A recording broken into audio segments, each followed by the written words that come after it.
La vida de Séneca, parte uno.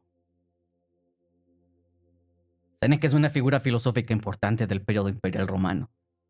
Como filósofo estoico que escribe en latín, Séneca hace una contribución duradera al estoicismo. Ocupa un lugar central en la literatura sobre el estoicismo de la época y da forma a la comprensión del pensamiento estoico que tendrían las generaciones posteriores. Las obras filosóficas de Séneca desempeñaron un papel importante en el resurgimiento de las ideas estoicas en el Renacimiento. Hasta hoy, muchos lectores se acercan a la filosofía estoica a través de Séneca en lugar de las evidencias más fragmentarias que tenemos sobre los estoicos anteriores o más tempranos. Los escritos de Séneca son diversos en su gama más genérica. Más que eso, Séneca desarrolla más y da forma a varios géneros filosóficos. El más importante, las cartas y los llamados consuelos. Su ensayo sobre la misericordia se considera el primer ejemplo de lo que llegó a conocerse como la literatura del espejo del príncipe. Después de varios siglos de relativo abandono, la filosofía de Séneca ha sido redescubierta en las últimas décadas, en lo que podría llamarse un resurgimiento del pensamiento senecano. En parte, este renovado interés es el resultado de una reevaluación general de la cultura romana. También se está impulsando por los importantes avances que se ha logrado en nuestra comprensión de la filosofía helenística griega y los recientes desarrollos en la ética contemporánea, como un interés renovado de la teoría de las emociones, los roles y las relaciones, y el compañerismo de todos los seres humanos. Y finalmente, algunos académicos han descubierto a raíz de la lectura de Séneca por parte de Foucault que Séneca responde a algunas preocupaciones modernas. Lucio Neo Séneca nació en Córdoba, España, y se educó en retórica y filosofía en Roma. Séneca tuvo una carrera política exitosa y bastante dramática. Incluso una breve lista de acontecimientos en su vida indica que Séneca tuvo amplias ocasiones para reflexionar sobre las emociones violentas, los peligros de la ambición y las formas en que la vida de la política difiere de la vida de la filosofía. Entre los temas que aborda en sus escritos, fue acusado de adulterio con la hermana del emperador Calígula y por ello fue exiliado a Córcega en el año 41. Habiendo sido el tutor de Nerón en su adolescencia, estuvo entre sus consejeros después de su ascenso al trono en el año 54. Séneca continuó siendo asesor en tiempos que se hacían cada vez más difíciles para cualquiera que estuviera cerca de Nerón. A pesar de las solicitudes para que se le concediera retirarse, fue acusado de complicidad en la conspiración pisoniana para asesinar a Nerón y obligado a quitarse la vida en el año 65. Los escritos filosóficos de Séneca se han interpretado teniendo en cuenta su biografía. ¿Cómo podrían sus discusiones sobre los poderes puritativos de la filosofía no reflejar su propia vida? Sin embargo, por más personal que sea el estilo de Séneca, sus escritos no son autobiográficos. Séneca se crea una personalidad literaria. Discute las preguntas que lo ocupan de una manera que invita a los lectores a pensar en cuestiones de su propia vida, en lugar de la vida de Séneca. Los escritos que se usaron para crear este episodio principalmente son las cartas de Lucilio, los ensayos morales y las preguntas naturales. Aquí debe hacerse una nota sobre la cronología relativa de las obras de Séneca, ya que es difícil de establecer dado que sabemos muy poco sobre la vida de Séneca, aparte de su servicio imperial y sus consecuencias. El Consuelo de Marcia es probablemente la pieza más antigua que se conserva en la obra de Séneca. De manera similar, el consuelo a su madre Helvia y el consuelo a Polibio se consideran tempranos. El primero siendo compuesto con ocasión del destierro de Séneca a Córcega. Todas las demás obras parecen haber sido escritas posteriormente, en su mayoría después del regreso de Séneca a Roma en el año 49, después de su exilio a Córcega. Entre los ensayos morales, el único que podemos fechar con cierta certeza es sobre la misericordia. Ensayo en el que Séneca se dirige directamente a Nerón en los primeros días de su reinado. Las cartas morales a Lucilio, así como Las preguntas naturales son productos de los últimos años de la vida de Séneca, el breve periodo que pasó retirado antes de seguir la orden de Nerón, antes de quitarse la vida. En el periodo imperial, el estoicismo tuvo una influencia significativa en la literatura romana, y las tragedias de Séneca son de particular interés aquí. En el caso de Séneca, no vemos a un poeta apropiándose o integrando ideas estoicas, sino a un filósofo estoico escribiendo poesía él mismo. La forma precisa en que el estoicismo de Séneca es relevante para sus tragedias es controvertida. Tradicionalmente, los eruditos debatían si un filósofo como Séneca escribía poesía y por qué. A algunos esto les parecía tan improbable que antes de Erasmo se pensaba que había dos Sénecas, el filósofo y el dramaturgo. Hoy en día se supone ampliamente que algunos de los temas de las tragedias de Séneca están al menos relacionados con sus propios puntos de vista filosóficos. El interés de Séneca por la ética y la psicología, principalmente los efectos destructivos de la emoción excesiva, parece figurar en sus obras. Y quizás su filosofía natural desempeñe un papel igualmente importante. En este episodio no consideraremos sus escritos dramáticos, sino solo sus escritos en prosa. En toda esta serie de 4 episodios. Algunos trabajos recientes sobre Séneca surgieron que uno debía ver sus escritos en prosa y sus tragedias como lados complementarios de su pensamiento. Podría decirse que las tragedias son más oscuras que los escritos en prosa, y los temas sobre los que Séneca parece tener una visión filosófica consoladora se exploran de manera bastante menos consoladora. Por ejemplo, la muerte es vista como una liberación en los escritos filosóficos de Séneca, pero en las tragedias la muerte puede aparecer como una transición hacia sufrimientos aún mayores o, lo que es igualmente malo, los muertos parecen exigir muertes cada vez nuevas para proporcionarles nuevos compañeros en el inframundo. Los lectores que se acercan a Séneca como estudiantes de filosofía antigua, habiendo adquirido una cierta idea de lo que es la filosofía, estudiando a Platón, a Aristóteles o Crisipo, a menudo se sienten perdidos. Para ellos, los escritos de Séneca pueden parecer extensos y meramente admonitorios.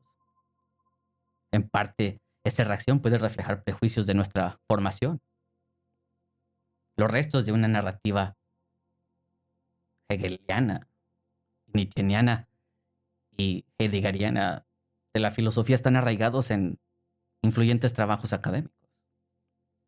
En este sentido, la historia de la filosofía antigua es una historia de decadencia.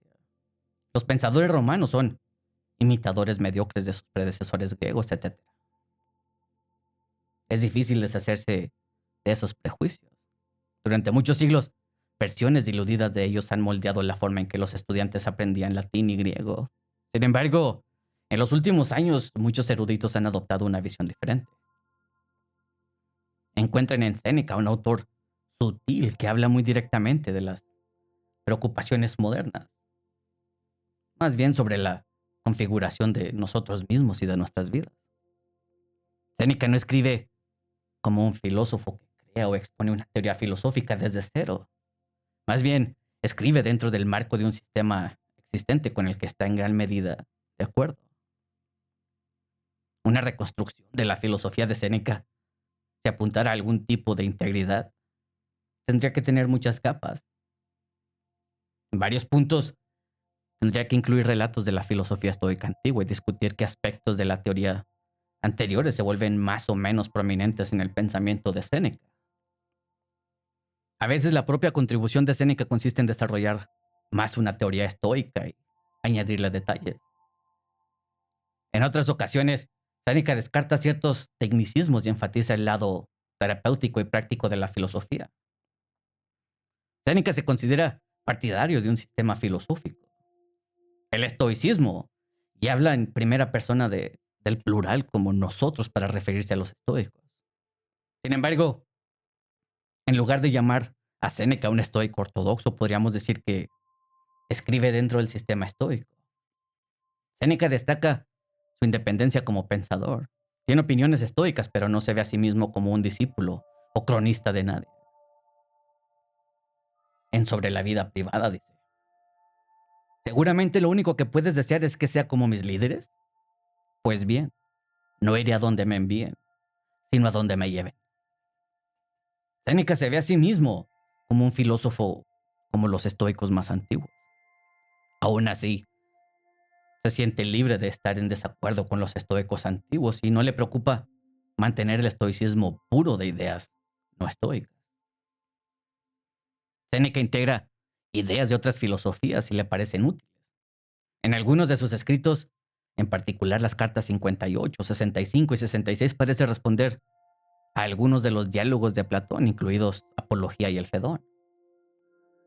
Como él explica, le gusta pensar en los puntos de vista filosóficos como si fueran mociones hechas en una reunión.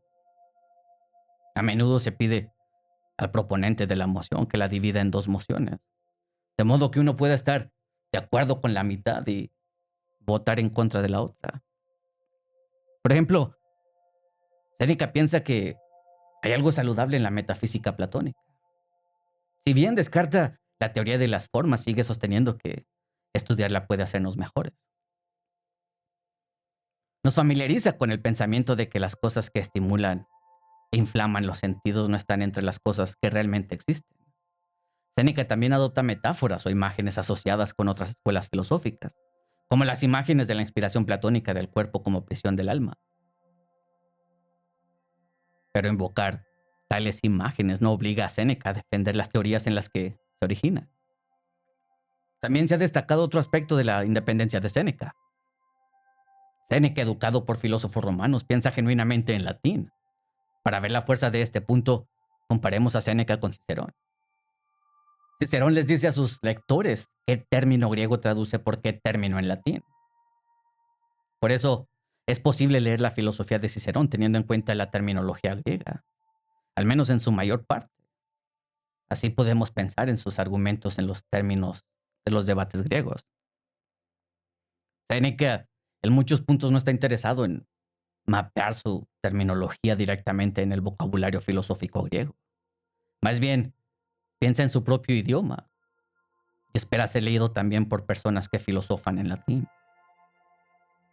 Como algunos otros estoicos, Séneca está interesado más que nada en la ética.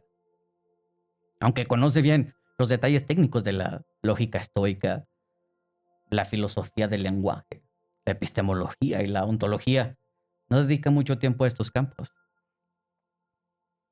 Pero no debemos permitir que los viejos prejuicios sobre el pensamiento romano versus el griego influyan en nuestra interpretación del interés de Séneca por las cuestiones prácticas.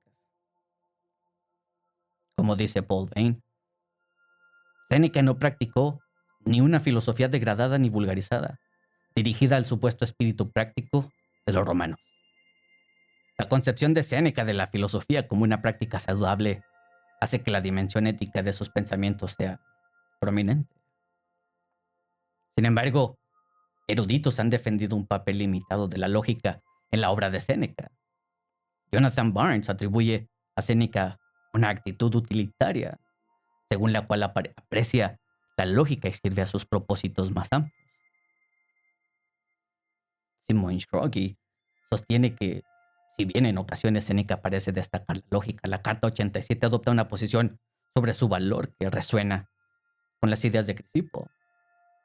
Los escritos de Séneca suelen tener un destinatario, alguien que sufre una enfermedad del alma. En Sobre la paz mental comienza con un diagnóstico completo del estado mental del destinatario. Primero por parte del paciente y luego por Séneca como terapeuta. Séneca se aleja de un formato en el que un filósofo justifica una teoría mediante un argumento paso a paso.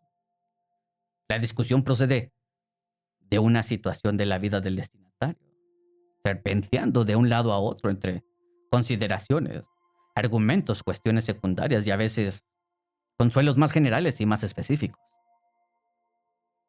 Este estilo ve al lector como un participante del pensamiento filosófico.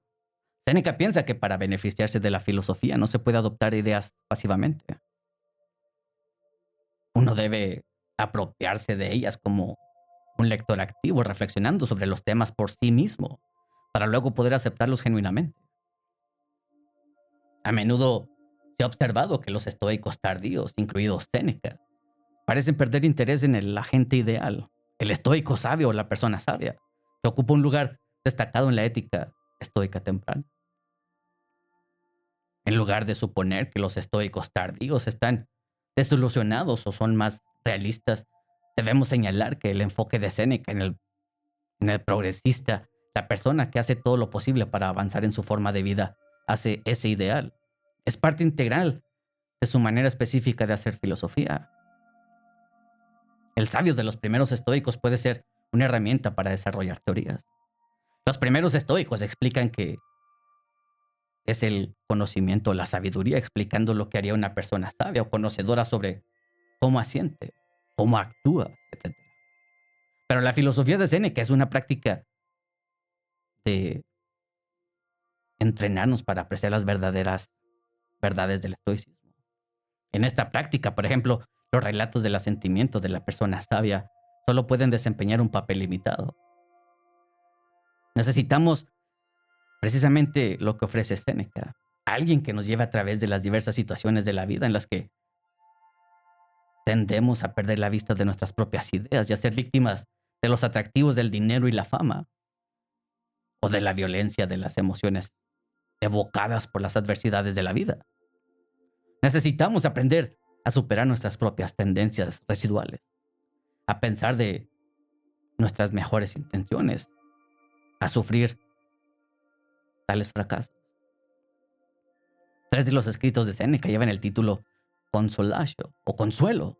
También son cartas y Séneca transforma en ellas el género del consuelo filosófico en su propio modo de terapia. En su escrito a Helvia, Séneca consuela a su madre por su ausencia y exilio. Séneca utiliza su exilio como metáfora y aborda lo que considera una condición multifacética de la vida humana. Cualquier tipo de alineación de la propia comunidad inmediata, cualquier desapego forzado de ella, plantea los problemas que plantea el exilio político. Como muestra este ejemplo, sus consuelos son bastante independientes de su situación particular y del destinatario particular. Aún así, quizás esperemos señalar que en ocasiones, al consolar a su madre por su exilio o en amarse a una mujer por la pérdida de su hijo, Séneca habla de la virtud como una perspectiva de género. En su vida hasta ahora, le dice a su madre que ella ha ido más allá de los defectos comunes de las mujeres. Su virtud era su único adorno. De acuerdo con esto, ahora debería tratar de no caer en el duelo como suelen hacerlo las mujeres, excesivamente. Al parecer, al aferrarse a la virtud, su madre puede trascender lo que Séneca considera rasgos típicos, aunque meramente contingentes de la vida femenina. Séneca nos dice que existe una elección muy debatida en tres tipos de vida: la vida de la teoría, la vida de la política o práctica y la vida del placer. Esta no es una distinción estoica, más bien, en la época de Séneca era una división convencional que se remonta, por un lado, a la discusión de Aristóteles sobre la vida de la teoría o contemplación, en comparación con la vida de la política, y por el otro, a la de Platón y otros. El compromiso de Aristóteles con puntos de vista destacados sobre el bien, en donde el bien es placer, el bien es honor, el bien es sabiduría. Séneca no está comprometido con la opinión de que la vida de la teoría es una vida diferente de la vida de la práctica. Pero la forma aristotélica de formular la pregunta le ayuda a describir las opciones que él y algunos de sus destinatarios enfrentan en la vida. Retirarse de un papel activo en la política o seguir con determinación su carrera política. En Sobre la vida privada y sobre la paz mental, Séneca aborda precisamente esta cuestión de cómo elegir entre la vida activa de la política y una vida dedicada a la filosofía. Para Séneca, la elección depende en parte del tipo correcto de equilibrio. ¿Cuánto necesitamos retroceder para estar en paz con nosotros mismos?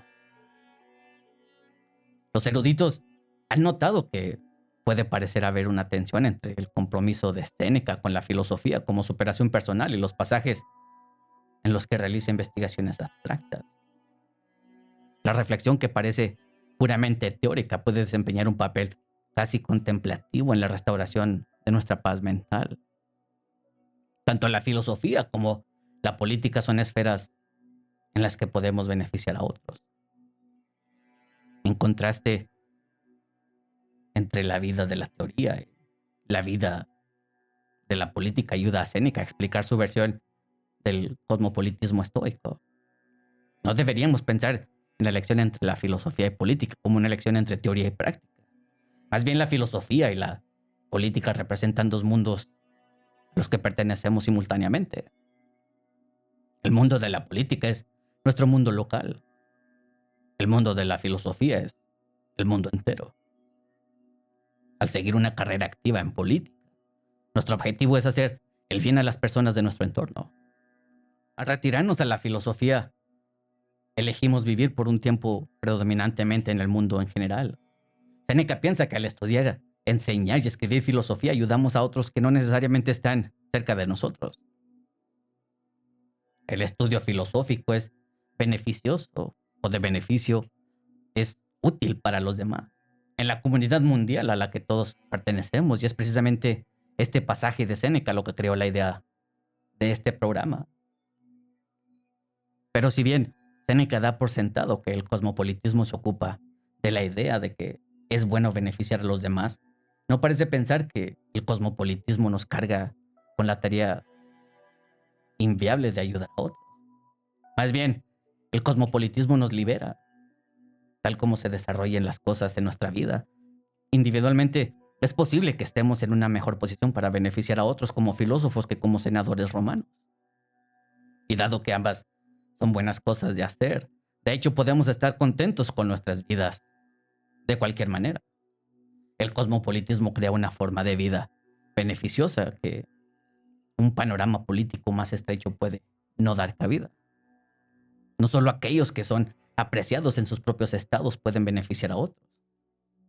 En Sobre la vida privada, Séneca dice: lo que se requiere de cualquier hombre es que sea útil a otros hombres, si es posible a muchos, en su defecto a unos pocos, en su defecto a las personas más cercanas a él, en su defecto a sí mismo. En la filosofía estoica, el cosmopolitismo incluye una visión de la naturaleza de los seres humanos. Los seres humanos están, en virtud del tipo de seres que son, conectados. Séneca a veces explora el compañerismo entre los seres humanos en términos de relaciones familiares. La familia, en un sentido convencional, es un lugar de aprendizaje. Más allá de esto, existe una relación familiar idealizada y más amplia entre las personas, y Séneca está abierto a la idea de que uno elige a sus antepasados intelectuales independientemente de las relaciones biológicas. Los estoicos ven a los seres humanos como partes de un todo, como partes del cosmos. Séneca expone su versión de esta idea en Sobre los beneficios, un tratado que trata de los beneficios como práctica social, pero también más literalmente del beneficio entendido como hacer el bien, en donde Séneca pregunta ¿en qué manera Dios beneficia a los seres humanos? Su respuesta pretende explicar por qué, aunque no tenemos las armas naturales que tienen otros animales y somos en muchos aspectos más débiles que ellos, los seres humanos tienen el tipo de posición en el mundo que él cree que tiene, la posición de amos. Y sobre esto diciendo: Dios ha concedido dos cosas que hacen de esta criatura vulnerable la más fuerte de todas: la razón y el compañerismo. La comunión le ha dado poder sobre todos los animales. Elimina la comunión y destruirás la unidad de la humanidad de la que depende nuestra vida. El enfoque de Séneca en el compañerismo está en línea con el pensamiento estoico temprano sobre la afiliación entre los seres humanos, así como la visión estoica de que el cosmos es un animal grande, con nosotros como algunas de sus partes. Idealmente, los seres humanos se relacionan como amigos entre sí. Según la concepción estoica ortodoxa de la amistad, solo las personas sabias y virtuosas son amigas. Séneca respalda esta noción de amistad, diciendo: para ser amigo, primero hay que alcanzar una mentalidad coherente. Los dos rasgos más destacados de la explicación estoica del alma son estos. Primero, el alma es corpórea. En segundo lugar, el alma humana adulta es racional en el sentido de que todas sus operaciones implican el uso de la razón y un monismo psicológico. Aunque Séneca aprecia las imágenes platónicas que presentan el alma como más elevada que las cosas corporales, está plenamente comprometido con la visión estoica de que el alma es un cuerpo. La discusión sobre esta cuestión es, en su opinión, algo académica y, por lo tanto, no tan saludable como los temas elevados sobre la virtud, que a menudo prefiere. Pero la carta 106 explica que debemos pensar en el alma como un cuerpo. Solo los cuerpos actúan sobre algo. Causan efectos, por lo tanto el alma debe de ser un cuerpo. Tradicionalmente, se considera que la filosofía estoica tiene tres fases. La temprana con Zenón, Cleantes, Crisipo. La media con Panecio y Posidonio. Y la tardía con Séneca, Epicteto y Marco Aurelio. Esta periodización depende de manera importante de un posible desarrollo en la psicología filosófica de los estoicos. La cuestión de si Panecio y Posidonio se alejan del llamado monismo psicológico. Según el monismo psicológico, no existe una parte o poder no racional del alma. Más bien, el alma es una, en cuanto a su facultad de mando, es una irracional. Según el monismo psicológico, el conflicto motivacional y la acción irracional no son el resultado de una pelea entre los aspectos racionales y no racionales del alma, por supuesto. Lo que llamamos irracional debe entenderse como malos estados del alma racional. El monismo psicológico es una contraposición a la explicación del alma de Platón y Aristóteles y tiene importantes implicaciones para la teoría de la acción, la ética y la teoría de la emoción. Es una cuestión difícil si el estoicismo medio se aparta del monismo psicológico. La opinión de que así fue durante mucho tiempo ampliamente aceptada. Pero esta imagen tradicional ha sido cuestionada recientemente en estudios influyentes. Quizás el estoicismo temprano y medio estén más de acuerdo de lo que se pensaba anteriormente. En consecuencia, algunos estudios recientes sobre Séneca parten del supuesto de que no es necesario intentar determinar si el estoicismo romano concuerda con el estoicismo monista temprano o con el plurista medio. Pero Séneca puede estar de acuerdo con el monismo psicológico en la medida en que distingue entre poderes racionales y no racionales. Todo esto del alma, como de hecho posiblemente tampoco lo hicieron los estoicos medios, y aún así modificar un aspecto relacionado de la explicación estoica temprana del alma. El monismo psicológico implica que no hay distinción entre razón práctica y teórica. El conocimiento influye directamente en la acción.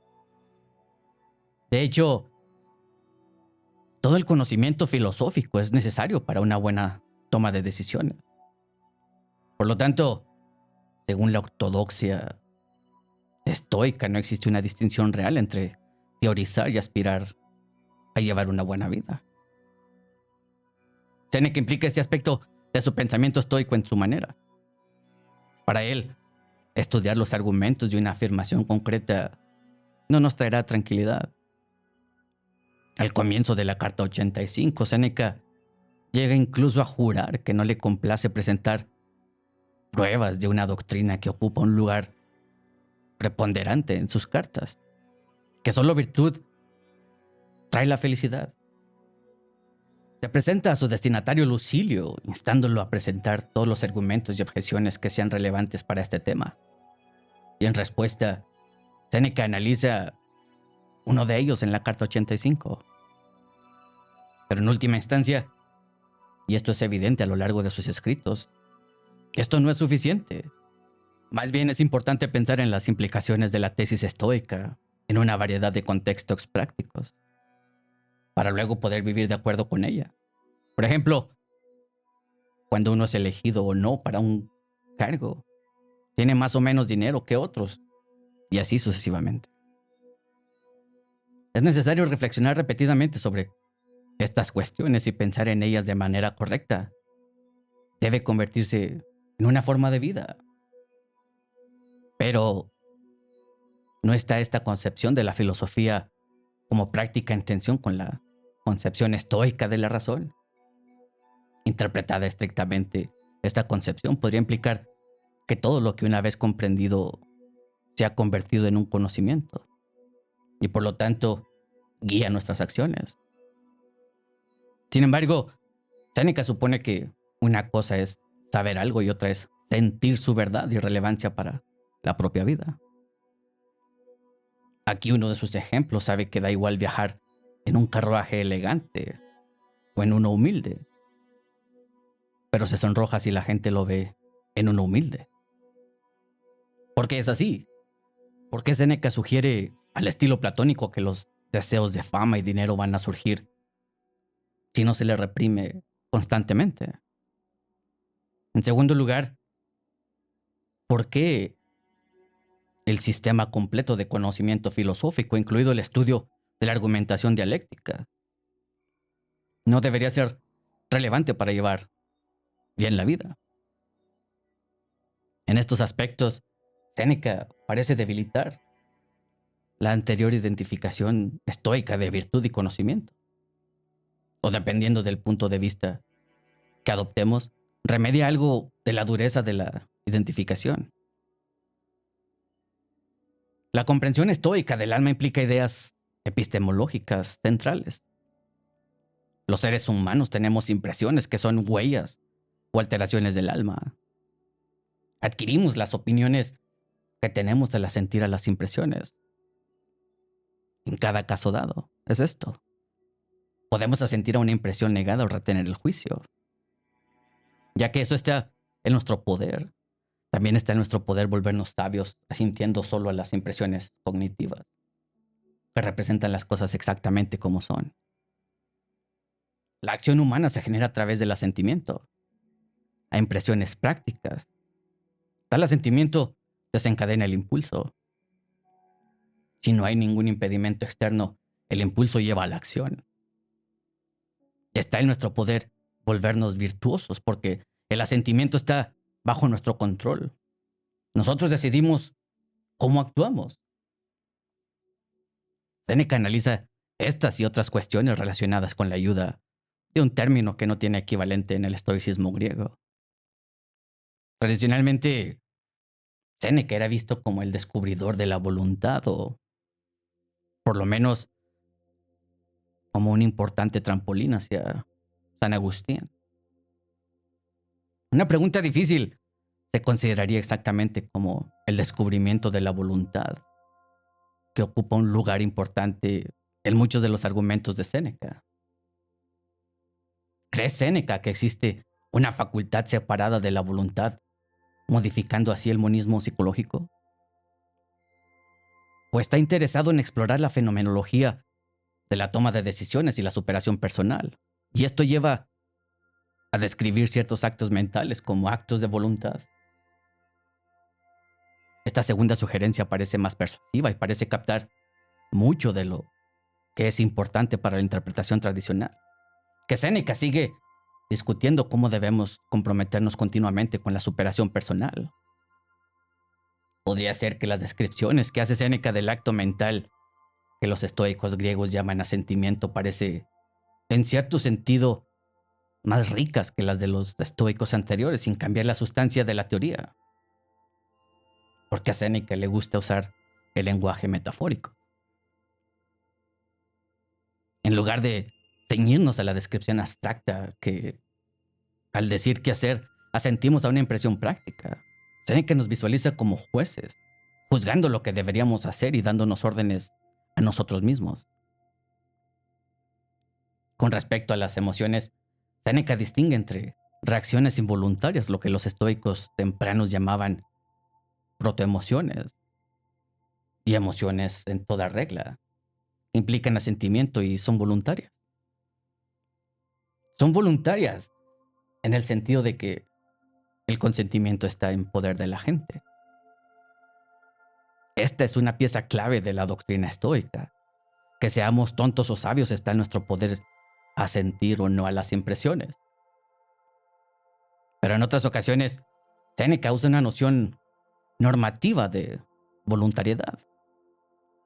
Solo la acción virtuosa es libre en el sentido de ser plenamente razonable, mientras que otras acciones surgen de movimientos irracionales de la mente, como las emociones. En este sentido, solo la acción virtuosa es voluntaria. Las discusiones de Séneca sobre la superación personal plantean una pregunta adicional. ¿Descubre Séneca el yo?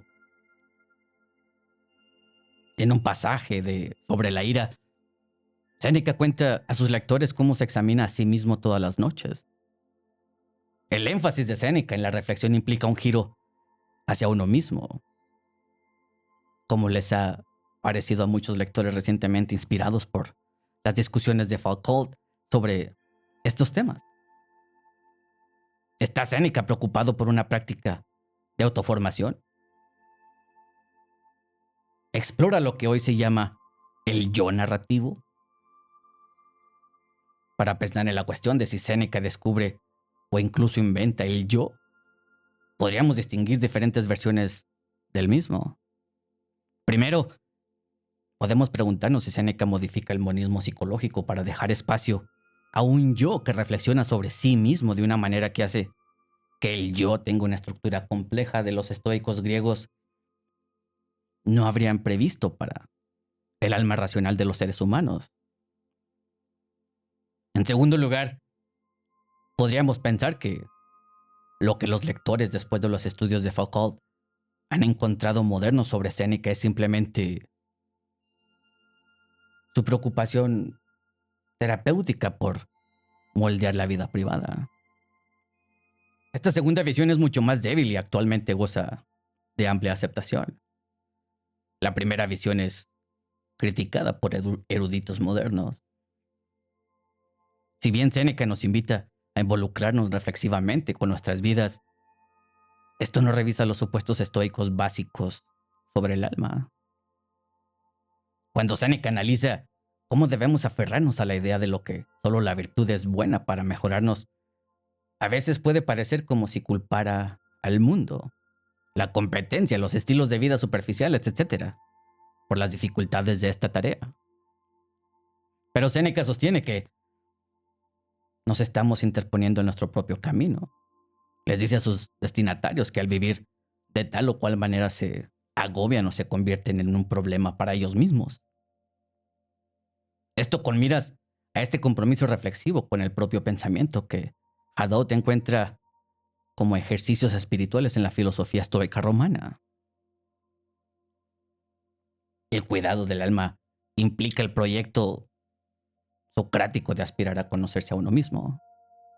En las preguntas naturales, Séneca dice que la naturaleza nos ha dado espejos para podernos conocer a nosotros mismos. Incluso este medio externo de vernos a nosotros mismos tiene un propósito. Por ejemplo, los jóvenes ven el florecimiento de su juventud y así se les recuerda que este es el momento de estudio y valentía. Sin embargo, llegar a conocerse a uno mismo es una cuestión de autoexamen reflexivo y de estudio filosófico. Al mismo tiempo, Séneca sostiene que la vida privada y la vida pública son curas mutuas. Este equilibrio puede indicar que el proyecto de mejorar los estados de la mente o del alma o del yo podrían implicar lo que los estoicos llaman oikeiosis o afiliación. Según la teoría estoica, uno debería apreciar plenamente la forma en que todo lo exterior a la propia mente pertenece a uno. El propio cuerpo, otros seres humanos, otra parte del mundo, el mundo en su conjunto. Es decir, al encontrar un equilibrio entre el retiro y la filosofía por un lado y la vida política por el otro, uno aspira a ser ciudadano de su comunidad local y del mundo. Al igual que San Agustín, cuya introspección es tan debatido por los eruditos como la de Séneca, Séneca parece pensar que volverse hacia el alma no es suficiente. Debemos volvernos más hacia un Dios. Sin embargo, para Séneca el estudio de la naturaleza y del Dios parece estar motivado por el cuidado del alma en lugar de por el amor a Dios.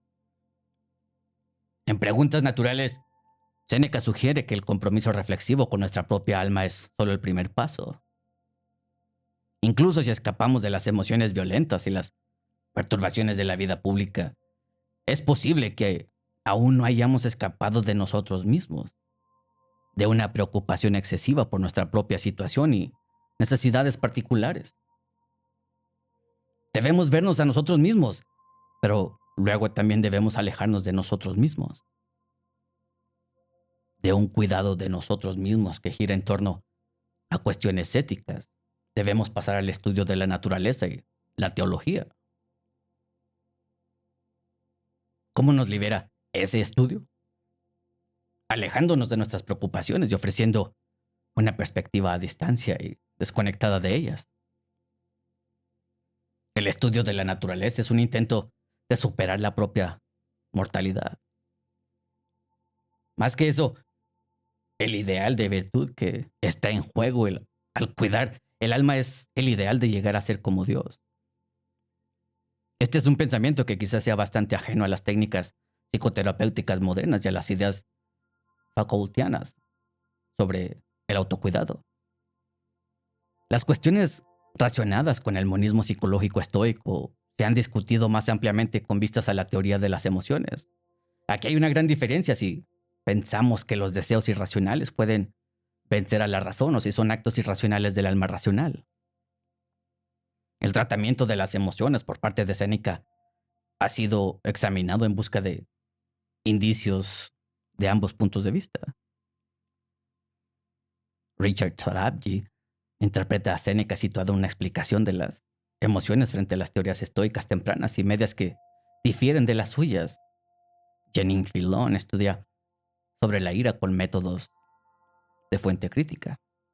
Según otros, sobre la ira puede estudiarse como un tratado sobre la emoción que está básicamente de acuerdo con el monismo psicológico estoico y apreciado por el tratamiento detallado que Séneca dedica a esta.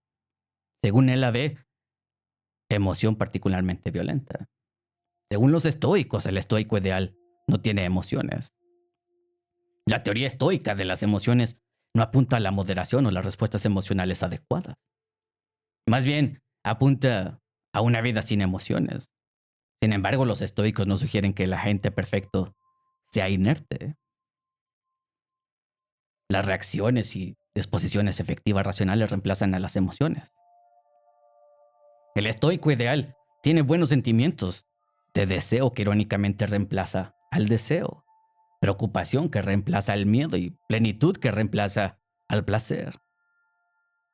Además, el agente ideal tiene protoemociones, es decir, reacciones afectivas y fisiológicas iniciales que no dependen del asentimiento.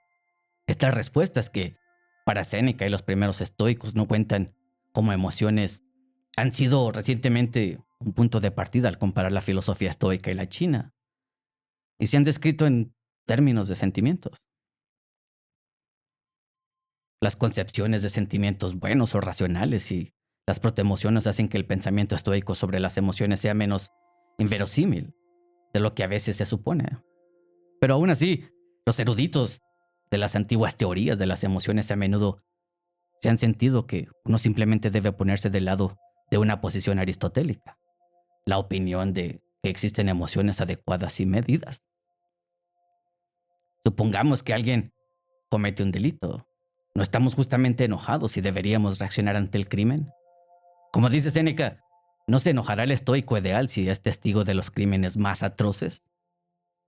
Sostiene que debemos reaccionar, pero no con emociones y acciones emocionales, por mucho que se controle mediante la reflexión. La idea de emociones moderadas es tan absurda como la idea de locura moderada.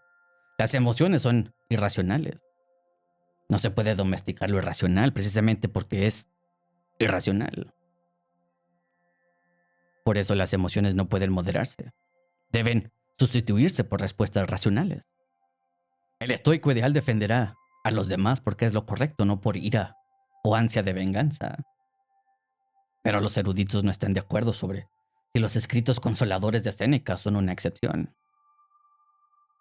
Hay quienes sostienen que los consuelos de Séneca recomiendan la metiopatía, el afecto moderado, en lugar de la apatía, la eliminación del duelo. Alternativamente, Se muestra una progresión desde el objetivo de un duelo moderado hasta el objetivo de eliminar el duelo. Los momentos en los que Séneca parece defender la metiopatía pueden interpretarse como una invocación de las protoemociones del estoico ideal. El análisis detallado de la ira que hace Séneca contribuye de manera interesante a nuestro conocimiento de cómo se desarrolla la afirmación estoica de que las emociones son opiniones. Según los primeros estoicos, hay 4 emociones genéricas. Placer, en el sentido de estar contento por algo. Dolor, en el sentido de estar angustiado o sentirse molesto, seguido por el deseo y el miedo. El placer se dirige a un bien que está presente. Dolor ante un presunto mal que está presente. El deseo es un bien presunto en el futuro. El miedo ante un supuesto mal en el futuro. Ya que las emociones son impulsados, resultan en acciones si no hay impedimento externo. La ira cuenta como una especie de deseo. Enojado, el individuo acepta la impresión de que debería vengarse. Pero el juicio que primero genera ira es algo así como me hizo daño. En Sobre la ira ayuda a dar luz sobre la forma en que varios juicios pueden figurar en una emoción y cómo la emoción está ligada a una acción irracional. En los últimos años, los eruditos han recurrido cada vez más a un tema que se discute de manera destacada en la tradición aristotélica, la llamada acrasia o falta de control.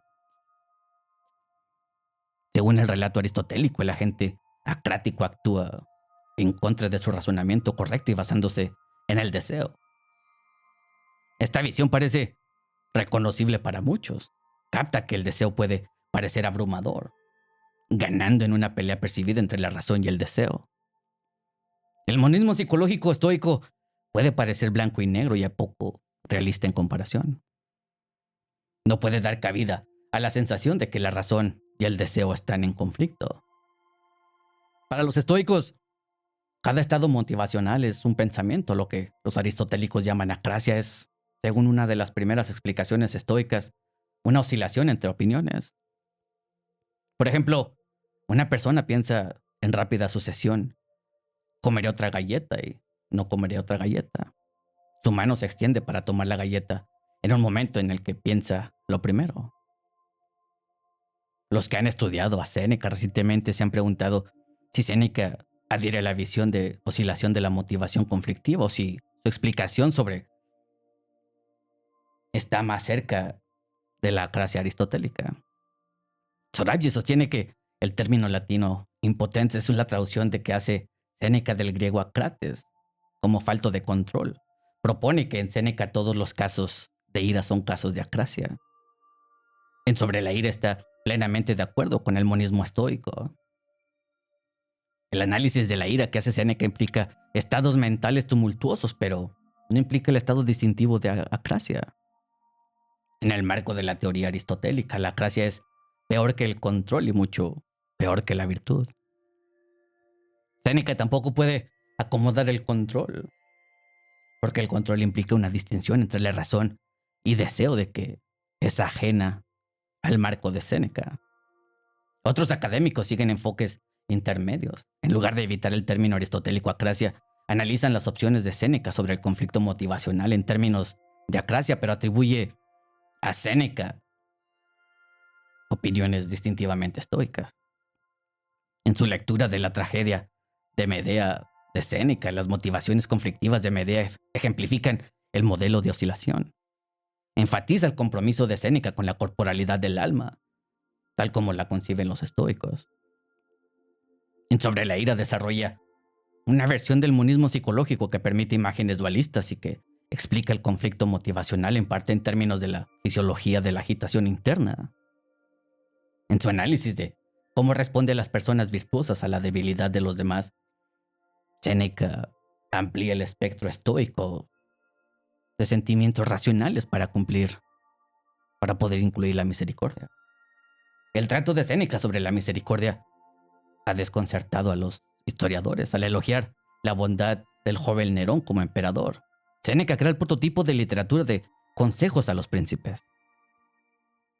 No podemos entrar aquí en la cuestión de si Séneca decide ignorar o no sabía del asesinato que Nerón había cometido recientemente. Quizás la respuesta sea simplemente que las cosas parecen diferentes. El término latín para misericordia es difícil de traducir. A veces los eruditos optan por el indulto, lo que indica que Séneca habla de una virtud con la que no estamos inmediatamente familiarizados. En sobre la misericordia, la clemencia es una virtud de un superior. Esto es en sí mismo una novedad dentro de la ética estoica. Los primeros estoicos no concebían virtudes para roles particulares. En cambio, se cree que la virtud o la sabiduría se traducen en tipos de experiencias específicos de un rol cada vez que una persona virtuosa llega a desempeñar ese rol. La noción de clemencia, tal como la desarrolla Séneca, tiene su origen en las autodescripciones romanas. La clemencia es una virtud que Roma ejerce frente a los pueblos derrotados. Es decir, la clemencia es una actitud que originalmente se mostraba hacia los enemigos, no hacia los propios ciudadanos. Con César se convierte en la virtud de un emperador. Para Séneca, la clemencia es una especie de restricción en una persona poderosa que de otro modo podría arremeter y actuar cruelmente, y es algo así como equidad. Podría decirte que el primer tipo de clemencia no es una virtud estoica. Una persona cuyo salvajismo necesita ser contenido no puede considerarse virtuosa. Académicos también plantean la cuestión de si la equidad, entendida como la capacidad de un gobernante para juzgar un caso por todas sus características particulares. Equidad es una traducción estándar de la apiequia griega que Aristóteles analiza en la Ética de Nicomaco. Aristóteles analiza un problema bien conocido. La ley es general, pero cada caso debe juzgarse en particular. La equidad es una virtud jurídica. Pretende remediar un rasgo inevitable del derecho, entendido como un conjunto de reglas, su generalidad. Según pasajes doxográficos, los estoicos no atribuyen equidad a un sabio. Pero es posible entender que estos textos afirman que los estoicos no atribuyen la equidad aristotélica, es decir, la equidad que apunta a remediar las deficiencias de las reglas generales a la persona sabia. La ley, tal como la conciben los estoicos, no es un conjunto positivo de leyes de una comunidad política determinada. Para ellos, la única ley digna del momento de ley es idéntica a la razón y, por lo tanto, a lo que se debe hacer. La equidad de tipo distintivamente estoico, entendida como la capacidad de juzgar cada caso apreciado plenamente todas las circunstancias particulares, encaja perfectamente en el marco más amplio de la ética estoica. La distinción estoica entre cosas valiosas y buenas está en el centro de las cartas de Séneca. Los llamados indiferentes preferidos, como la salud, riqueza, etc., tienen valor, pero los opuestos, los indiferentes no preferidos, no lo tienen. Pero solo la virtud es buena. Una y otra vez, Séneca analiza cómo la salud y la riqueza no contribuyen a nuestra felicidad. Séneca aborda esta cuestión no como un enigma académico, como si tuviéramos que ser obligados por pruebas intrínsecas a aceptar este punto. Habla muy directamente a sus lectores y sus ejemplos nos atrapan a nosotros, los modernos tanto como a sus contemporáneos. Tendemos a pensar que la vida sería mejor si no tuviéramos que viajar con la tarifa más baja, sino de una manera más cómoda. Nos descorazonamos cuando nuestras provisiones para la cena no son mejores que un pan duro. Al abordar estas situaciones tan concretas, Séneca sigue insistiendo en la afirmación central de la ética estoica, que la virtud por sí sola es suficiente para la felicidad y que nada más contribuye. Es importante señalar que los indiferentes preferidos tienen valor, aunque no sean buenos en el sentido terminológico de los estoicos. Los académicos a veces sugieren que los indiferentes preferidos no tienen valor y están hasta cierto punto mal vistos. Al hacerlo, retoman las metáforas y ejemplos que emplea Séneca. Séneca escribe con una aguda conciencia de lo difícil que es ver las cosas como la salud y la riqueza como buenas, como algo que contribuye a la propia felicidad. En consecuencia, Séneca sigue dando ejemplos vívidos, con el ejemplo de ayudar a su audiencia a estar menos apegada a cosas de mero valor. Sin embargo, no sugiere que cosas como la salud o la riqueza deban considerarse como con desdén o no atenderse. Un aspecto relacionado e igualmente importante de la ética estoica es que la distinción entre la acción apropiada y correcta. Una acción adecuada tiene en cuenta adecuadamente a los indiferentes. Tanto los tontos como los sabios pueden actuar apropiadamente, pero solo los sabios actúan de manera perfectamente apropiada o correcta. Su acción se basa en su perfecta deliberación y refleja la coherencia general de su alma. Tienen que explicar las cosas precisamente de esta manera. Si bien debemos tomar juiciosamente en cuenta las cosas indiferentes como cosas de valor o de valor para nosotros, el bien no reside en conseguirlas o evitarlas. Lo bueno es elegir bien. En respuesta a la pregunta, ¿qué es la virtud? Séneca dice, un juicio verdadero e inamovible. Atribuir importancia real a los indiferentes es como preferir entre dos hombres buenos al que tiene el corte de pelo elegante. Esta comparación es típica de la tendencia de Séneca a captar la posición de los indiferentes valiosos en un lenguaje figurado y contundente. Se podría pensar que un bonito corte de pelo podría considerarse totalmente irrelevante, pero este no es el punto de Séneca. Comparándoos con los buenos, los indiferentes preferidos palidecen y parecen tan insignificantes como un corto de pelo a la moda a comparación con la virtud genuina. Pero los indiferentes preferidos son valiosos. En la deliberación no los comparamos con el bien, los consideramos al lado de los indiferentes desfavorecidos. En la acción correcta, el individuo tiene en cuenta las cosas de valor. Pero esto no sucede en abstracto. No compara el valor de la riqueza con el valor de la salud de manera general. Más bien, piensa en la forma en que una situación específica y los cursos de acción disponibles que involucran a los indiferentes. Por ejemplo, ponerse la ropa adecuada para una ocasión determinada. Ya que las características de la situación en la que uno actúa son importantes para la acción apropiada. Los estoicos aparentemente escribieron tratados que se han perdido, en los que discutieron detalladamente cómo esta o aquella característica puede influir en lo que uno debería estar haciendo. Las cartas 94 y 95 de Séneca parecen ser ejemplos de este tipo de tratado. El hecho mismo de que tales tratados estén escritos atestigua el hecho de que los indiferentes no son simplemente irrelevantes, son el material de la deliberación. Las cartas 94 y 95 se han leído con miras a la cuestión de si las reglas figuran en la ética estoica. Esta pregunta es relevante para nuestra interpretación de la concepción estoica del derecho. Los estoicos han sido considerados durante mucho tiempo los antepasados de la tradición del derecho natural.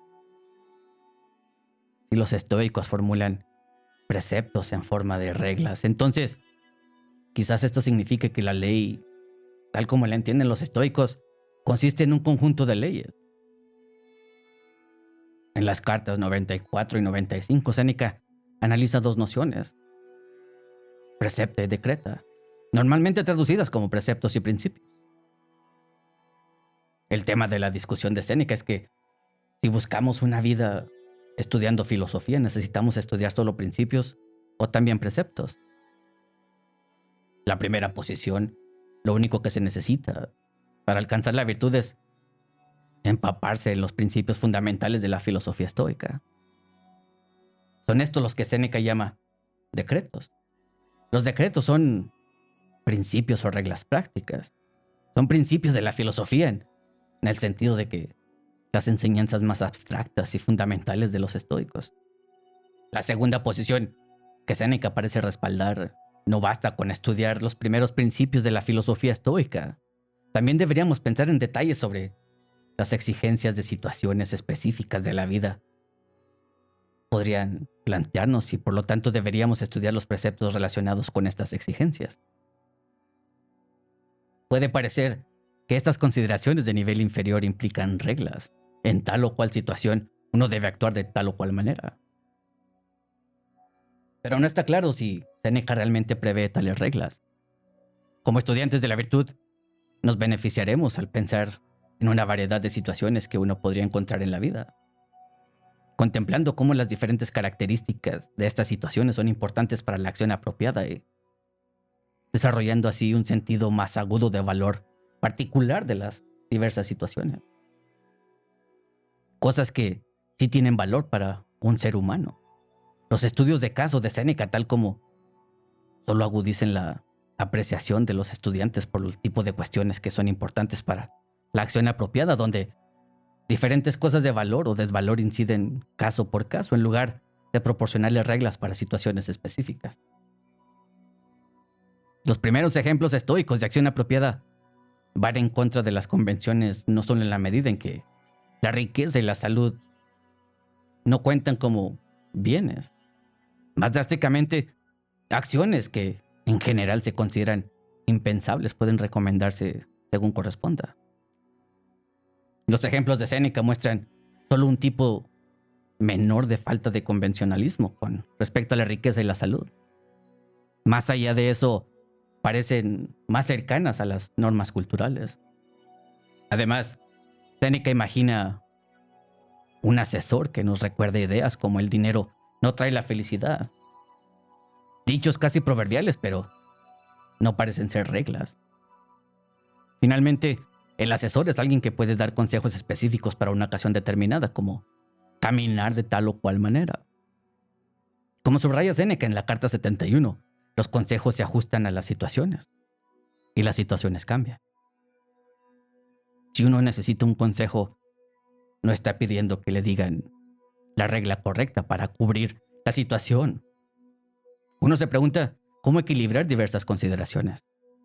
Aunque los estoicos son, con respecto al bien, más famosos por la afirmación de que solo la virtud es buena, definen el bien como beneficio. Séneca está de acuerdo con la visión estoica temprana de que el bien te beneficia.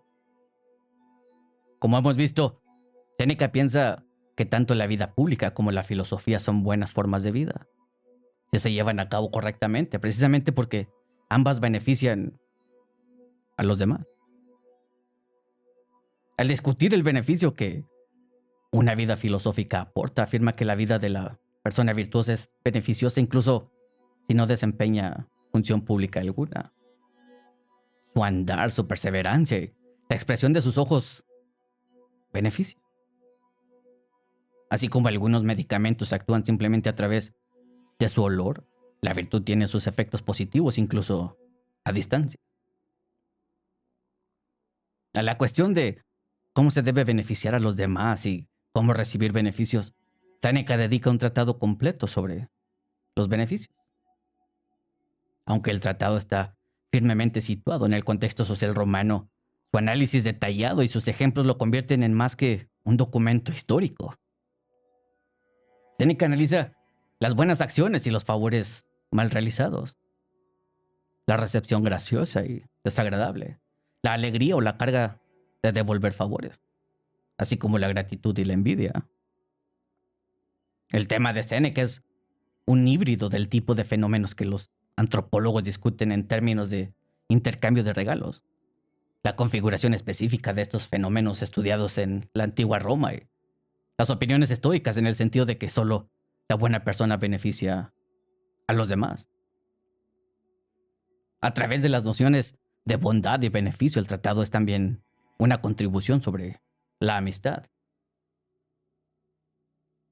Su mezcla distintiva de perspectivas y temas hace que el texto sea bastante difícil. Nos sorprende que casi no hubiera literatura útil. Entonces, ¿Qué son los beneficios o favores tal como Séneca usa el término?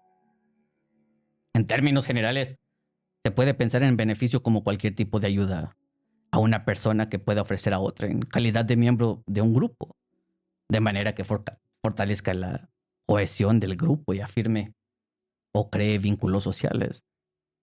Este fortalecimiento de los vínculos sociales y el consiguiente fortalecimiento de la preocupación pueden parecer relevantes para el progreso de una persona hacia la virtud. Los ejemplos incluyen dar dinero u otra asistencia material, usar la influencia propia a favor de alguien o de un familiar de alguien, mejorar la salud o la seguridad personal de alguien, salvar a alguien de una calamidad, conseguir que alguien salga de prisión, consolar, hablar el nombre de alguien, promover la carrera de alguien, enseñar y educar a alguien, instruir o aconsejar a alguien. Los beneficios se otorgan en gran medida entre quienes no pertenecen al mismo hogar. Por lo tanto, difieren de las responsabilidades que conllevan los roles de hijos o esposas y de los servicios que se espera que realicen los esclavos o empleados. Sin embargo, lo que los padres hacen por sus hijos cuenta como beneficio y no como responsabilidades específicas de su función. Los hijos devuelven lo que deben, cumpliendo así con las obligaciones inherentes de su función. Pero para Séneca, es importante que los hijos también puedan beneficiar genuinamente a sus padres. Por ejemplo, si a través de sus logros sobresalientes ponen a sus padres en el centro de atención, lo que a los ojos de Séneca es un beneficio invaluable. Además, Séneca dedica gran parte a argumentar que los esclavos pueden beneficiar a sus amos, concretamente cuando hacen más de lo que están obligados a hacer. Séneca piensa que, dado lo odiosa que es la compulsión, los beneficios conferidos por los esclavos reflejan una comparación admirable para superar el resentimiento por estar en la posición en la que se encuentran. De acuerdo con Séneca, prestar dinero no es un beneficio. Si en un favor está involucrado el dinero o riqueza, debe darse libremente. De hecho, si uno no quiere estar en el tipo de relación social que crea el dar y recibir beneficios, solo puede aceptar dinero como préstamo. Si, por ejemplo, una persona que no quieres en tu vida te liberara del cautiverio pagando el rescate, podrías aceptarlo, pero deberías reunir rápidamente el dinero para pagarle. De esa manera, no se establece ningún vínculo. La distinción entre prestar y dar se encuentra en todo el tratado. Se conecta con dos ideas más. Primero, que las actitudes correctas de dar, recibir y devolver un beneficio implican libertad. El destinatario de sobre los beneficios se llama liberalis, un hombre que subraya un punto que Séneca quiere subrayar. Para que algo cuente como beneficio, no debe darse lentamente, de mala gana o de alguna otra manera reticente. Debe darse libremente. Para ser recibida correctamente, la buena acción no debe ser percibida por quien la recibe como una carga. Debe aceptarse libremente. De hecho, el tipo de emoción que refleja las actitudes apropiadas de ambas partes es la alegría. Cualquier otra forma sugerida, vacilaciones, preocupaciones sobre vínculos no deseados, etc. En segundo lugar, la distinción entre prestar y dar se refleja en una distinción entre justicia y beneficencia. La justicia parece inferior a Séneca en la medida en que en ese ámbito confiamos en los sellos y no en las almas. Si el dominio de las buenas acciones fuera invadido por actitudes apropiadas para los préstamos y las obligaciones contractuales, Séneca piensa que se perdería algo de gran valor. A lo largo del tratado, Séneca se centra en las actitudes, no en las acciones realizadas de facto, no en las transferencias de un objeto o la devolución de un favor, lo que en última instancia cuenta. Estrictamente hablando, un favor consiste en el estado de ánimo relevante de quien lo da, que quiere beneficiar a alguien, y de manera similar en el estado de ánimo agradecido de quien lo recibe. Es un acto de buena voluntad, realizado con espíritu de amistad, con actitudes de alegría por ambas partes, lo que podríamos llamar la atención de beneficiar y la intención de devolver el favor con gratitud son las acciones relevantes de dar y recibir correctamente. Estos argumentos reflejan intuiciones centrales de la ética estoica. Los académicos tradicionalmente consideran que el libro 4 es la parte del tratado que aborda cuestiones filosóficas más abstractas, como el objetivo de integrar una discusión sobre las normas pertenecientes a una práctica histórica en Roma con los principios estoicos en ética. Sin embargo, lo mejor es considerar esta evaluación como un juicio comparativo. Hay una teoría estoica más explícita en el libro 4 que en los otros libros. Ahí Séneca analiza los beneficios transmitidos por Dios, basándose en la teología estoica y la filosofía de la naturaleza. De lo contrario, se podría argumentar que el libro 4 no es tan diferente del resto del tratado. En particular, la pregunta de Séneca sobre si los beneficios deberían darse por sí mismos o por alguna ventaja para quienes los da no emplea ningún supuesto esencialmente estoico. De hecho, incluso se podría decir que está en considerable tensión con las instituciones centrales de la ética estoica anterior. Para los estoicos, lo bueno y lo ventajoso son realmente lo mismo. Además, el libro 4 no aborda las sutilezas de la concepción estoica del bien, lo que sería una forma de llevar la discusión a un nivel más teórico. Los argumentos de Séneca sobre las buenas obras ya están esencialmente expuestos en sus libros 1 al 3. La afirmación de que lo que importa son las intenciones y las actitudes ya se estableció de manera que son relativamente independientes de las premisas estoicas sobre el bien, distinguiendo beneficios de obligaciones, señalando los peligros de carga a otros con expectativas que no podrían cumplir, profundizando en el hecho de que debe haber una manera de pagar incluso a aquellos que no tienen medios materiales. Séneca aborda de manera bastante concreta los problemas que probablemente surgen en una sociedad que se mantiene unida gracias al intercambio de favores. Como resultado de una donación imperfecta, los receptores fácilmente se vuelven dependientes y se sienten esclavizados por sus donantes. Gran parte de sobre los beneficios es normativo y apunta a establecer una ley de vida sobre dar, recibir y devolver. Las recomendaciones de Séneca se basan en que él percibe como hechos sobre la psicología humana. Por ejemplo, piensa que los aspectos negativos de cómo se comportan los demás hacia nosotros se quedarán más firmemente en nuestra mente que los aspectos positivos y que tendremos a tener deseos siempre nuevos, de modo que inevitablemente somos menos conscientes de beneficios recibidos en el pasado de lo que queremos para el presente y el futuro. Dar bien implica reconocer tales hechos. Séneca observa que somos evasivos y ayudamos solo de mala gana.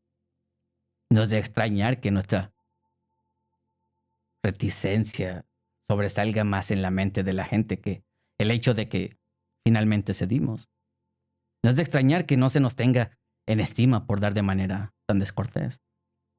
Suponiendo que Séneca tenga razón y que es difícil ser bueno ayudando, el foco de una discusión ética sobre la ayuda no debería centrarse en la primera instancia de cuánta ayuda se debe dar. Más bien, debería centrarse en cómo se logra algo poco común y difícil. Ayudar de tal manera que el destinatario no termine en peor situación por haber sido ayudado. Entre las obras de filosofía moral moderna, el tratado que quizá tenga más parecido sobre los beneficios es la doctrina de la virtud de Kant, un libro que contiene las llamadas secciones casuísticas donde Kant realiza y analiza cuestiones como cierta forma de ayudar pueden degradar al receptor de su beneficio en sus propios ojos y los ojos de los demás, haciendo así que el receptor parezca más manifestantemente inferior que lo que debería ser. De hecho, Kant y Séneca están de acuerdo en el siguiente punto. Dar bien puede requerir dar a oscuras al receptor de la ayuda, porque de lo contrario podría haber efectos negativos.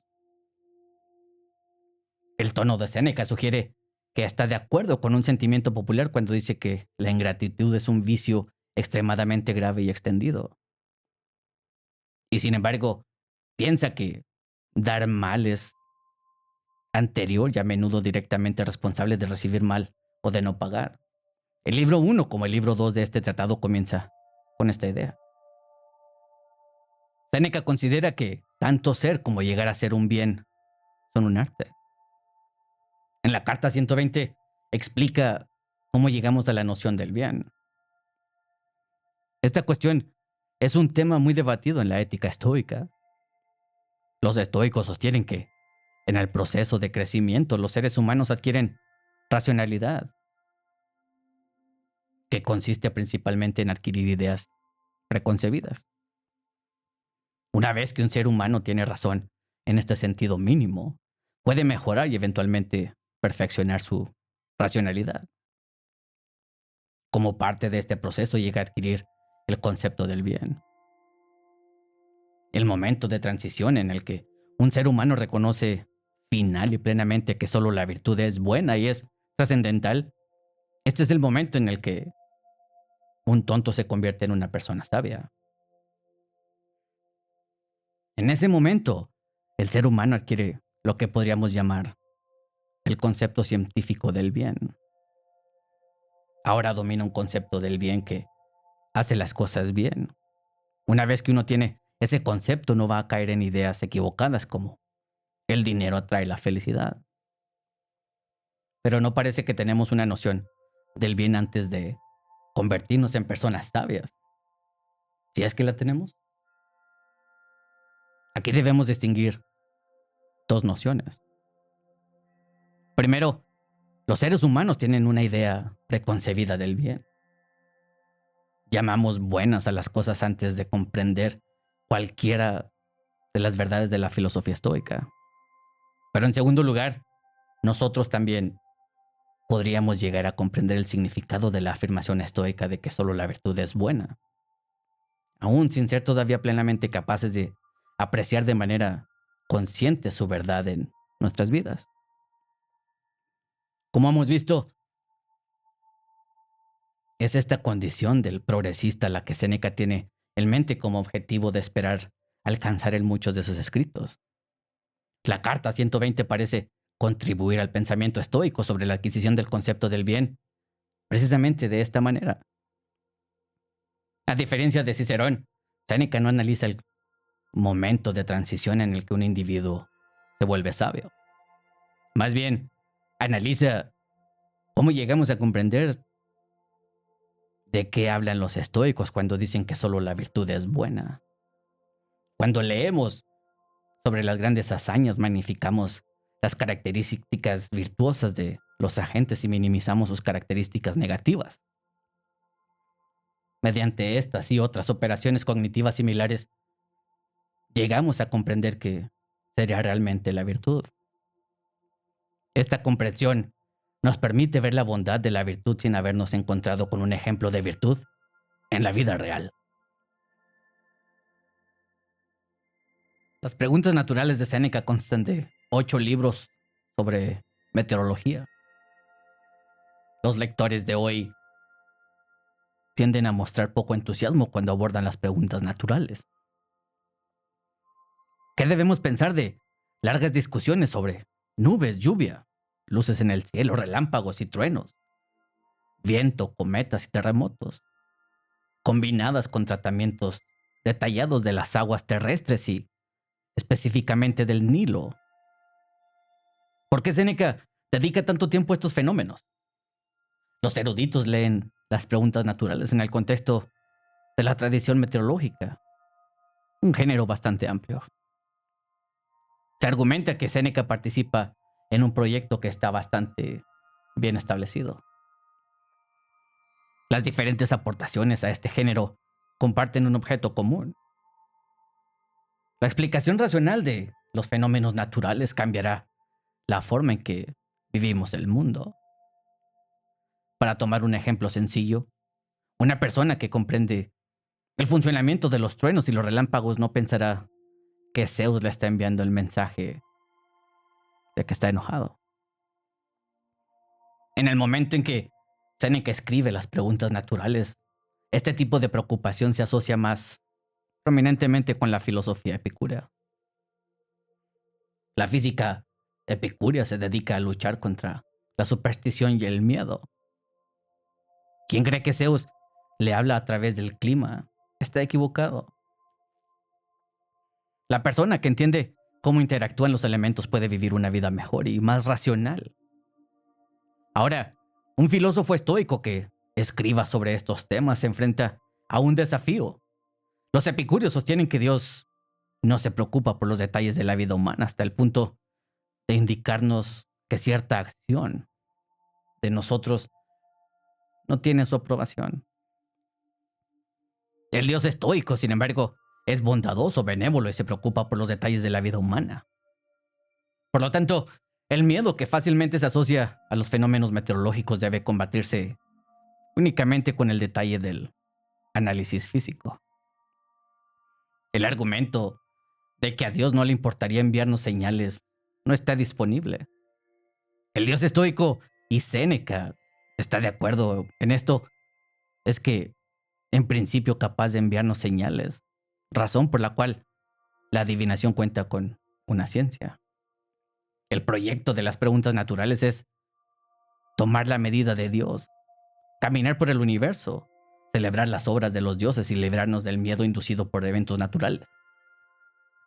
Los estudios de las nubes o las tormentas es interesante porque queremos entender cómo surgen las nubes o las tormentas, pero más que eso, debe ser saludable y nos ayuda a alcanzar la excelencia humana. Séneca persigue una preocupación antigua por hacer que la naturaleza sea menos aterradora, abordando así la meteorología en parte desde una perspectiva ética. Además, las preguntas naturales contienen una serie de discusiones sobre seres humanos que actúan de manera que Séneca considera particularmente sórdidas y depravadas. Estos paisajes se describen a menudo como digresiones. Otra lectura propuesta caracteriza las preguntas naturales como algo que va más allá de la tradición meteorológica, precisamente porque el texto es de esta manera particular colorido, imaginativo y dramático. El tratado de Séneca es un compromiso artístico con la naturaleza. Séneca pretende exponer algunos de sus puntos contrarrestando la belleza del funcionamiento de la naturaleza como la fealdad de la acción viciosa. El estudio de Séneca sobre la naturaleza trata sobre todo del lugar y la posición del ser humano en el mundo. ¿Cómo podría una persona no investigar la naturaleza sabiendo que todo esto, el mundo le pertenece? El cosmopolitismo de Séneca es parte integral de la forma en que conduce a sus lectores al estudio de la naturaleza.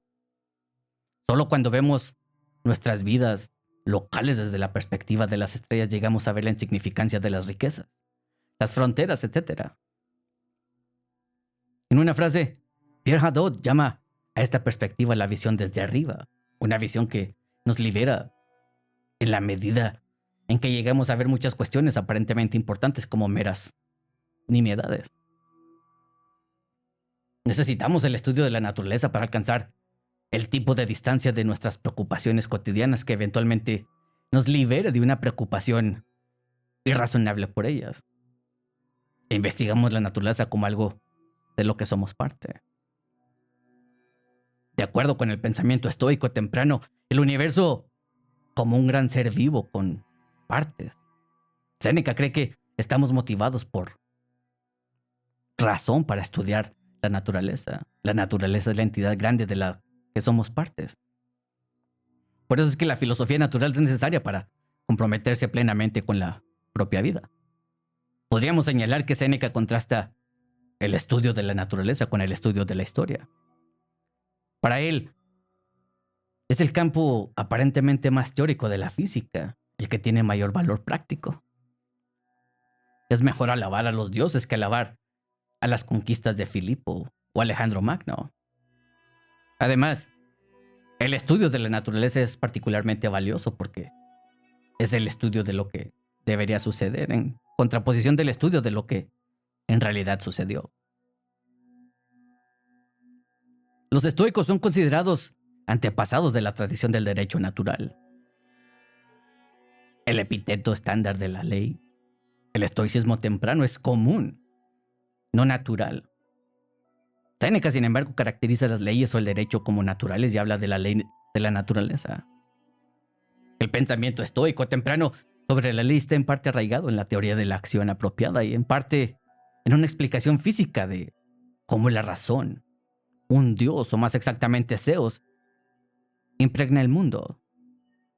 Esta es la noción física de la ley, la más prominente en Séneca. En su discusión sobre los terremotos y el miedo humano, Séneca señala que nos equivocamos al suponer que en algunos lugares no hay peligro de terremotos. Todos los lugares son sujetos a la misma ley. En otro contexto, Séneca señala que las leyes naturales gobiernan los acontecimientos bajo la tierra tanto como arriba. El mundo está constituido de modo que todo lo que va a suceder, incluso la conflagración del mundo cuando llegue a su fin, sea desde el principio parte de él. Los eventos naturales como los terremotos, y de hecho todos los eventos ayudan a la naturaleza a cumplir con los estatutos naturales. Como la naturaleza o Zeus decidió en el principio lo que iba a suceder, todo es fácil para la naturaleza. El estudio de la naturaleza tiene como objetivo aceptar los hechos de la naturaleza. Ante todo el hecho de que los seres humanos somos mortales. Séneca se refiere a la necesidad de la muerte como la ley natural. La muerte es un trato cerrado, ya que en el momento de la concepción es tarea de la ciencia comprender por qué no hay que temer a la muerte. Que la vida filosófica es particularmente indispensable porque nos prepara para la muerte y que los tipos de muerte que somos propensos a temer particularmente como la muerte por un terremoto, en realidad no son muy diferentes a los tipos de muerte más habituales. Ser libre según la ley de la naturaleza es estar preparado para morir en cualquier momento. Que todos seamos iguales en la muerte refleja la justicia de la naturaleza. El tema que está igualmente presente en la filosofía natural de Séneca y en su práctica terapéutica es el tiempo. El libro 3 de las cuestiones naturales se titula sobre las aguas de la tierra y comienza con reflexiones sobre el enorme tiempo que puede consumir la tarea de la filosofía natural, con el tiempo que se ha desperdiciado en preocupaciones mundanas y la pretensión de que se puede recuperar si hacemos un uso diligente del presente. El hecho de que la vida humana está finita está presente desde las primeras líneas del libro. Séneca luego aborda la forma en que el ciclo de la vida del mundo es tan finito como el de un ser humano. Así como un feto humano ya contiene la semilla de su muerte, los comienzos del mundo contienen su fin. Precisamente por eso, las cosas son fáciles para la naturaleza. Su muerte no es, por así decirlo, una sorpresa. La naturaleza está bien preparada. La naturaleza hace lo que inicialmente determinó. Nada en las acciones de la naturaleza es una excepción. Séneca señala ejemplos. Mira la forma en que las olas llegan a las playas. Los océanos están entrenados en cómo inundar la tierra. La preparación del mundo para su muerte parece ser la analogía perfecta de cómo para Séneca deberíamos pensar y pasar nuestras vidas. En la carta 12, Séneca dice que todo, la luz y las tinieblas, está contenido en un solo día. Usar bien el presente es ser consciente de esta plenitud. Más días, meses, años formarán nuestras vidas. Pero no deberíamos pensar que extienden hacia el futuro. Más bien son círculos concéntricos que rodean el día que ahora mismo está presente. Y como incluso este mismo día se extiende desde su principio hasta su fin, podemos apreciar que lo contiene todo. Puede haber más días así, pero serán más de los mismos. Por lo tanto, cada uno de esos días, si se vive bien, podemos estar completamente preparados para morir. El estudio de la naturaleza o de los cielos eventualmente conduce al conocimiento de Dios. Séneca caracteriza a Dios de varias maneras. Dios es todo lo que uno ve y todo lo que no ve. No es concebible nada mayor que su magnitud. Solo Él lo es todo, mantiene unida su obra desde dentro y desde fuera. También dice que Dios es compatible, alma y razón, o como dice Séneca en la Carta 65, razón en acción. Al igual que los estoicos anteriores, Séneca enfatiza que se puede hacer referencia a Dios con muchos nombres: destino, la causa de las causas, providencia, naturaleza, universo. Séneca está de acuerdo con la visión estoica ortodoxa de que Dios es corpóreo. Dios es parte del mundo. Al mismo tiempo subraya que es en el pensamiento como debemos ver a Dios. Él huye de los ojos humanos. Por lo tanto, el estudio de Dios no es el estudio de una entidad visible. Dios o la naturaleza es beneficioso. Dos de estas ideas son particularmente importantes para la ética de Séneca. Gran parte del libro 4 de Sobre los beneficios está dedicado al hecho de que Dios es beneficioso. Es a través del ejemplo de la bondad de Dios que Séneca pretende explicar por qué dar no debe hacerse realmente con miras al propio beneficio. No hay ninguna ventaja que Dios pueda obtener de nosotros y, sin embargo, Dios nos beneficia a todos. De hecho, Dios es la fuente suprema de beneficios. Como causa de todas las causas, Dios es también la causa de todo lo que es bueno para nosotros, y eso incluye el sol, las estaciones, etc. Esto se relaciona con el hecho de que a Dios se le conoce con muchos nombres. Séneca prevé la objeción de que estos dones no provienen de Dios, sino de la naturaleza, pero quien hace esta objeción no comprende que la naturaleza no es más que otro nombre de Dios. La teología estoica anterior se desarrolló en parte en conversación y contradicción con la teología epicúrea. El punto central de la conversación en este debate es si Dios se preocupa por nosotros, si se preocupa en el sentido de atender los detalles de cómo van nuestras vidas. Séneca claramente comparte la visión estoica ortodoxa de que Dios es supremamente bondadoso. Por ejemplo, Séneca describe la forma en que Dios hizo el mundo como si hubiera construido una casa maravillosamente estable y hermosa para presentárnosla como un regalo. En respuesta a la pregunta de ¿cómo sabemos que existe en Dios?, los estoicos tempranos argumentaron que todo ser humano tiene una idea preconcebida de Dios. Séneca ofrece una versión de esto. La práctica común de orar sería una locura si no existiera un Dios bondadoso. La gente se dirigía a deidades sordas. El hecho de que la gente en todas las partes parezca volverse a Dios en oración indica para Séneca que debe haber un Dios bondadoso.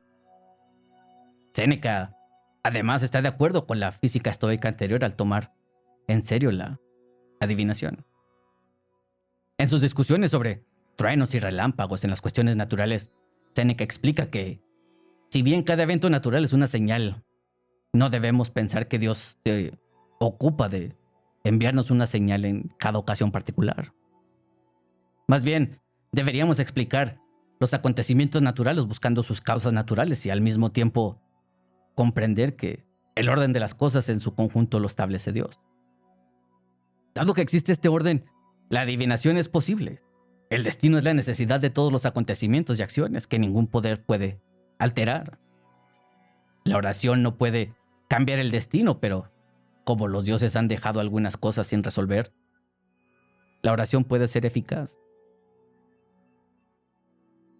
Como otros filósofos antiguos, Séneca analiza la virtud como el ideal de llegar a ser como Dios. Sin embargo, este no es un ideal de otro mundo, más bien es el ideal de perfeccionar nuestra racionalidad como agentes que viven en este mundo. Somos parte de Dios. Perfeccionar nuestras razones, alcanzar la perfecta racionalidad de la divinidad. De acuerdo con los estoicos anteriores, Séneca piensa que el hombre virtuoso es igual a los dioses. En un aspecto propone que un sabio puede incluso superar a los dioses. Un sabio puede tener que superar la adversidad, un logro que un dios no logra ni necesita alcanzar. La filosofía natural y la teología de Séneca están estrechamente relacionadas con su ética y su psicología filosófica. En última instancia, le preocupa cómo podemos perfeccionar nuestra alma y aborda esta cuestión de diversas maneras, analizando la virtud, el alma, la naturaleza y la teología.